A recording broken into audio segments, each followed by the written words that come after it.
Приветствую вас на канале Wow Nails Design. Коротко информативно приступим. В качестве подложки на ноготок тонким-тонким слоем наношу бежевый нюдовый гель-лак. На непросушенный этот гель-лак посыпаю мелкую прозрачную акриловую пудру. Стучу по пальчику, чтобы излишки пудры осыпались, и просушиваю 1 минуту.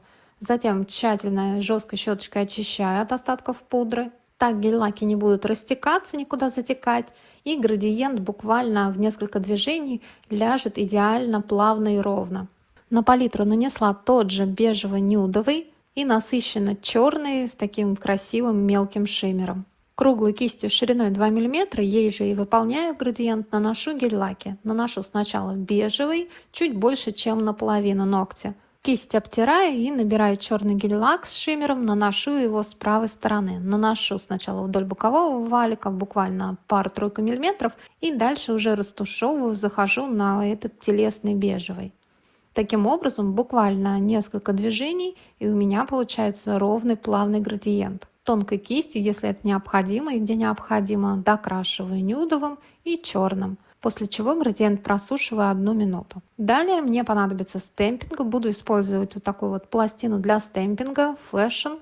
Она очень полюбилась и моим клиенткам, и мне на все сезоны и на все случаи жизни подходит данный дизайн. На пластину нанесла лак для стемпинга. Я назову его такой цвет шампанское золото. Провела скрапером и перенесла орнамент на штамп. Не знаю, не получается у меня сфокусировать, чтобы показать, насколько четкий и тонкий орнамент. Пластину вытираю специальной жидкостью для работы со стемпингом, а орнамент Louis Vuitton переношу на ноготок. Очень красивый орнамент и у меня самый популярный на этой пластине.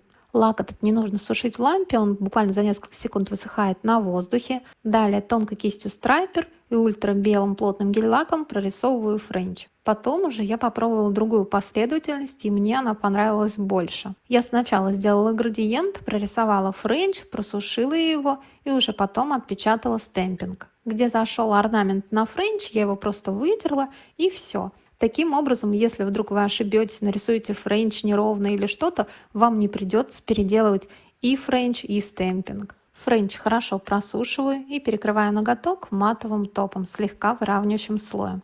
Пока топ не просох, можно оценить глянцевый вариант. Топ просушила и ноготок стал бархатным. Подпиливаю торец для четкости формы, и мой вау-маникюр готов. Ну что скажете? Как вам такая идея френча?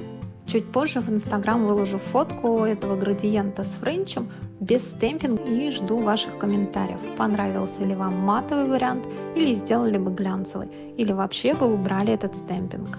Жду ваших мнений и до нового видео.